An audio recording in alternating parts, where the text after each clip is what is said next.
सफलता कोई शॉर्टकट नहीं होता, मेहनत का कोई विकल्प नहीं होता और केवल सपने देखते रहने से कोई बड़ा नहीं।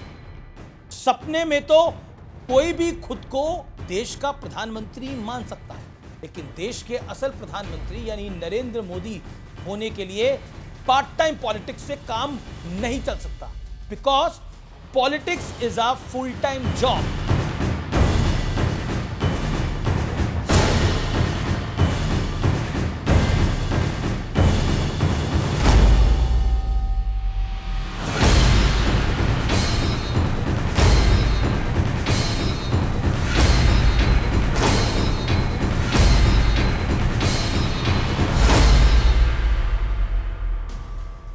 नमस्कार व्यूअर्स, मैं हूं अमीश देवगन।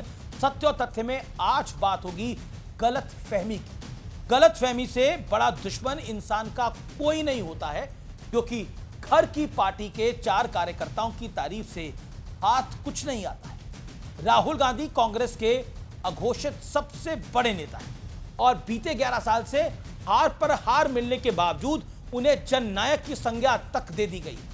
एक नेता जो 90 से ज्यादा चुनाव हार चुका है, उन पर सवाल खड़ा करने की हिम्मत किसी में नहीं है। उल्टा हर बार हार का बोझ राहुल गांधी के कंधे से हटाने के लिए नई नई थ्योरीज की रचना की जाती है, नए नए फॉर्मूले तलाश किए जाते हैं। कभी ईवीएम, कभी चुनाव आयोग पर सवाल, तो कभी वोट चोरी। जबकि उन्होंने आज तक नरेंद्र मोदी के खिलाफ जितने भी मुद्दे उठाए या फिर अपनी हार के बाद जितने भी नैरेटिव बनाने का प्रयास किया, लगभग हर बार जनता ने उन्हें सिरे से रिजेक्ट किया है, खारिज किया है। अब सोचिए, राहुल गांधी ने बिहार में चुनाव से पहले वोट चोरी वाली एक पिच तैयार की। अच्छी बात है, पावर पॉइंट वाली प्रेस कॉन्फ्रेंस करके तरह तरह के अतरंगी आरोप लगाए, कई कहानियां सुनाई और बताई, लेकिन शिकायत लेकर बुलाने पर भी वो चुनाव आयोग नहीं गए, उल्टे खुद विदेश यात्रा पर चले गए। वो भी तब जब बिहार कांग्रेस को अपने सबसे बड़े नेता की सबसे ज्यादा जरूरत थी। चुनाव का ऐलान हो गया, लेकिन उस वक्त भी राहुल गांधी भारत में नहीं थे। हालांकि खबरें हैं कि सीटों पर बंटवारे पर बातचीत के लिए राहुल गांधी वापस पधार चुके हैं, यानी भारत लौट चुके हैं, लेकिन बिहार चुनाव सामने थे और राहुल गांधी फिर विदेश यात्रा पर निकल गए। जब जमीन पर मेहनत करने का वक्त था, ऐसे वक्त में उन्हें छुट्टी की क्या आवश्यकता थी या फिर विदेश जाने की क्या आवश्यकता थी? पहले वैसे वो उनकी निजी राय हो सकती है, लेकिन सवाल यह है कि फिर बाद में सवाल क्यों उठा? ऐसे कैसे नरेंद्र मोदी से मुकाबला कर पाएंगे? नरेंद्र मोदी और बीजेपी चुनाव से पहले, चुनाव के दौरान मेहनत करती है, जो प्लानिंग करती है, राहुल गांधी और पूरी कांग्रेस पार्टी उसका मुकाबला ऐसे कैसे कर पाएगी? बीजेपी अध्यक्ष जेपी नड्डा, गृह मंत्री अमित शाह देर रात तक मीटिंगें करते हैं। सीटों के बंटवारे पर पूरे एनडीए मंथन करता है। उम्मीदवारों के नाम का चयन हो रहा है। खुद नरेंद्र मोदी भी इस पूरी प्रक्रिया पर नजर रखे हुए हैं। उधर राहुल गांधी देश से वापस लौटे।